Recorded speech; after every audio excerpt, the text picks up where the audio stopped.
ఒకప్పుడు చిట్యాల ఈ హాస్పిటల్లో నిత్యం ఎక్కువ మంది మరి ఎవరికి ఆపద వచ్చినా ఈ చుట్టుపక్కల ప్రాంతాలు ఇటు టేకుమట్ల కానీ చిట్యాలు కానీ ఇటు మూగులపల్లి కానీ చాలామందికి ఒక నమ్మకం ఏంటంటే ఈ హాస్పిటల్ పోతే మాకు ఇక్కడ సరైన వైద్యం దొరుకుతుంది అనేటువంటి ఒక విశ్వాసంతో ఇక్కడికి వచ్చేవాళ్ళు.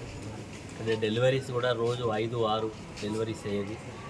అదేవిధంగా ఒక 300 మంది 250 నుంచి 300 మంది అవుట్ పేషెంట్స్ చెక్ చేసుకొని మందులు తీసుకొని పోయేవాళ్ళు. ఒక 30 నుంచి 40 మంది ఎప్పుడు కూడా ఇన్ పేషెంట్స్ కూడా వచ్చేవాళ్ళు.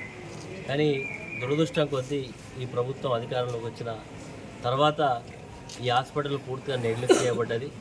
ఇక్కడ 16-17 మంది డాక్టర్స్ ఉండాల్సిన ఈ హాస్పిటల్లో కేవలం 5-6 ఉన్నారు. అది కూడా ఏదో నడిపియాలి కాబట్టి నడిపిస్తూ ఉన్నారు. ఇక్కడికి వచ్చినటువంటి పేషెంట్స్ కూడా ఇక్కడ ఉండే డాక్టర్స్ ఏం చెప్తున్నారు, అయితే భూపాలపల్లికి రిఫర్ చేస్తూ ఉన్నారు, లేకపోతే ఎంజిఎంకి రిఫర్ చేస్తూ ఉన్నారు. కాబట్టి ఇక్కడికి రావడం ఎందుకు, ఇక్కడ నుంచి డైరెక్ట్గా భూపాలపల్లి పోతే సరిపోతుందా అనేటువంటి పద్ధతుల్లో వెళ్ళాల్సిన పరిస్థితి వస్తూ ఉన్నది. అసలు ఇక్కడ డెలివరీస్ అయితే పూర్తిగా బంద్ అయిపోయింది. తక్షణమే జిల్లా యంత్రాంగం మీద దృష్టి పెట్టి తక్షణమే డాక్టర్స్ నియామకం చేసి ఇక్కడ రావాల్సినటువంటి మరి పేషెంట్స్ కాన్ఫిడెన్స్ క్రియేట్ చేసి వైద్య సేవలను ఇంకా ప్రజలకు అందుబాటులోకి తీసుకురావాలని చెప్పి ఈ సందర్భంగా డిమాండ్ చేస్తున్నాం.